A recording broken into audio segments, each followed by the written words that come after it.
First, I want to apologize to the people of West Virginia. I'm embarrassed and ashamed as a United States member of Congress how we're acting. I've been up answering phones in my office. They're upset, and I said, well, you're not as upset as I am. I've got a front row seat, and it's not pretty. This is not what we were sent here to do. It's not what I signed up for. It's not what I asked the people in West Virginia to allow me to represent what I consider the greatest state in the nation. And I'm sure each one of us feel the same way about our states and the wonderful people. I've always looked at public service as an opportunity to fix problems, to make life better, to be able to use the wisdom and skills that we receive through just our experiences in life and watching people and the compassion we have for people to try to make it better. Shutting down government is simply unacceptable.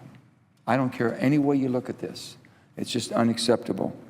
This is the first time in 17 years, Madam President, that our government is not open for business.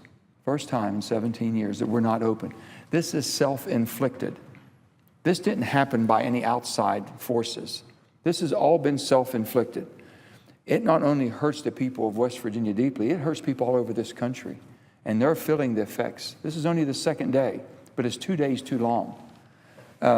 Most of you know I'm pretty moderate. I'm very conservative on fiscal issues. It's just how we were raised. We were expected to pay our bills, to take care of our debts, and to take care of ourselves and our family. So I watched that very carefully. When I became governor, the first thing I did was trying to put the financial house in order in West Virginia so that basically I could take care of our values. And that was our priorities based on who we wanted, our children to have an opportunity. We never cut any services during the recession. We took care of our seniors with the dignity and respect and pride that they should have. We took care of our veterans. We just couldn't be everything to everybody, but we really watched our dollars and got our financial house in order. So I look at it from that standpoint where I come from as a proud West Virginia Democrat. But also, I'm very compassionate on social issues. I really believe, watching my grandparents and watching my family in the little town of Farmington, West Virginia, where I grew up, people expected you to do things. They expect you to really chip in and help people. But they expect you to help yourself also. And they expect you to take care of those who couldn't, less fortunate. And I've always taken that with me in every aspect of public service. I think I'm reasonable and willing to compromise and work with anybody on any issue. I've always put my state's interest ahead of my party politics. I don't make any excuses. I really believe that I'm absolutely a privileged person to be living in the greatest country on earth and being a member of a great family in a great state of West Virginia. But I'm an American, I'm a West Virginian, and then I'm a Democrat from West Virginia. And I have dear, dear friends who are Republicans from West Virginia and from all over the country. So when I look at the cause of this problem that we have right now, it was about finances, strictly about finances. Can we continue to pay? I looked at also the way that I thought the Democrats truly looked at this, and they said, fine, we'll agree to the 986 number, $986 billion. That was the Republicans' request to keep the spending level.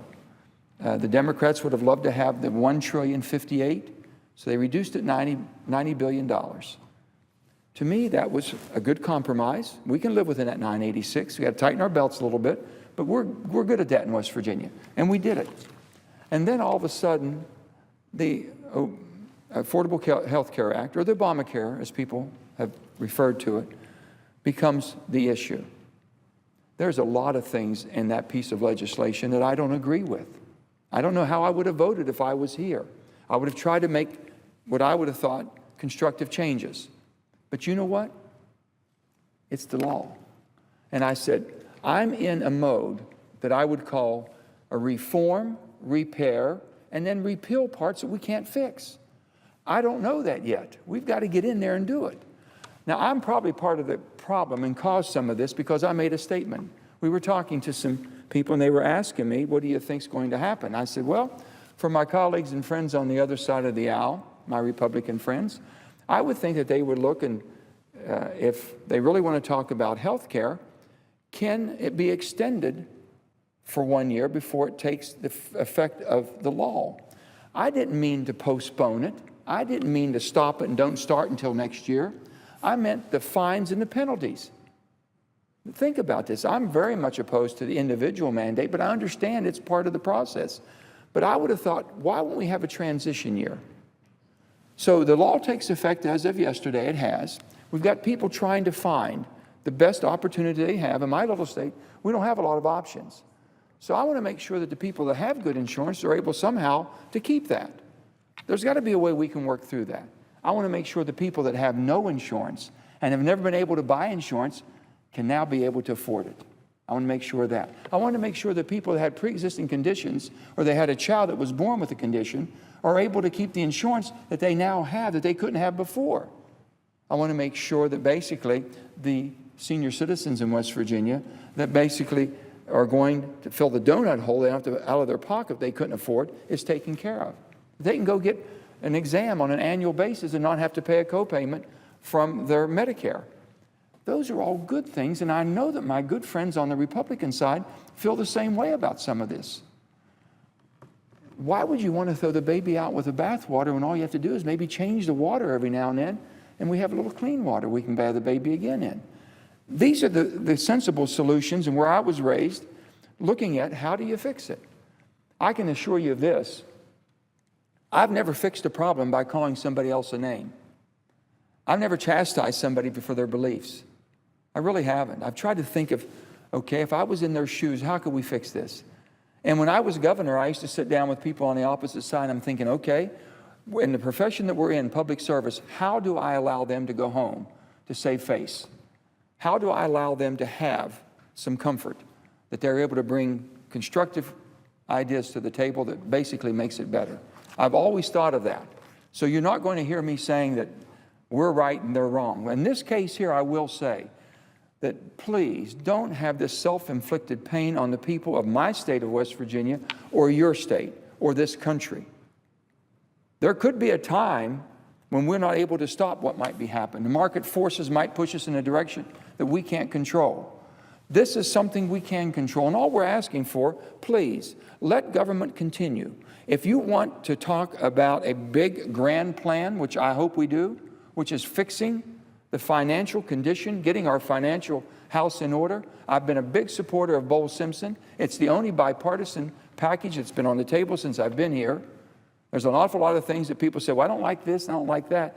None of them have said that it's not what needs to be done. It's a three-pronged approach.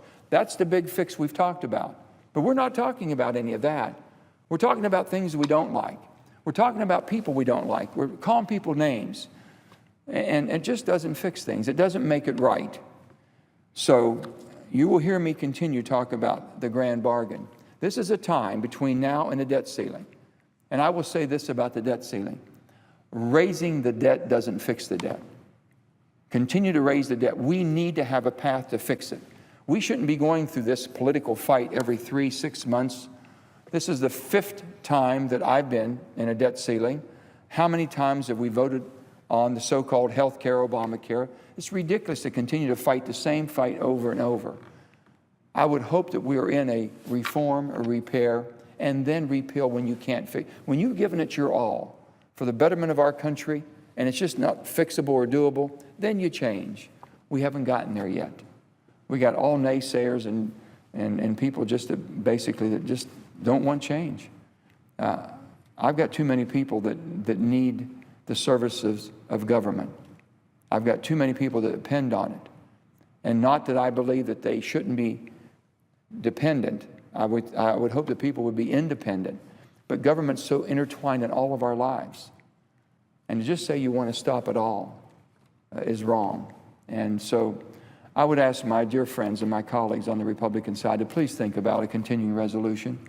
Please, we've come to the agreement on the number that you wanted of 986. Health care, if you wanted to bring up the Keystone Pipeline, I'm a total supporter of Keystone Pipeline for energy independence. I'm an all-in energy person. Use whatever we have. It's not the place for it. As much as I would like to see it, it's not the place for me to draw the line to inflict so much pain on so many Americans, so many West Virginians, just because of one issue I like or don't like. There's a time for that.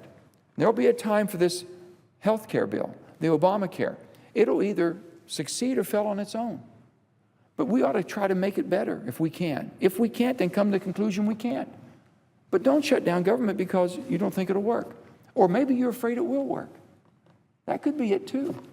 So with all that being said, I'd say to my friends, you'll never hear me say anything derogatory about you. You can always reach across the aisle to me. I'm always going to sit down and talk to you. I'm willing to compromise and work on any issue that betters the position that we have, that betters the quality of life, that creates opportunities, that makes us the strongest and most powerful nation on earth. And I will continue to fight for that, but I'm asking you for this time, don't allow this self-inflicted pain to continue. This is not fair to my state. It's not fair to the people in West Virginia. It's not fair to your state of Wisconsin, Madam President, or to anybody in this great country of ours. For that, I say thank you for allowing me to say what has been on my mind. I'm a proud American, and it's about this country first, and it's always going to be about this country first. If the United States of America does well, I'll guarantee you the great state of West Virginia is going to be just great. We're going to do fine. But we've got to work together and put our priorities in place.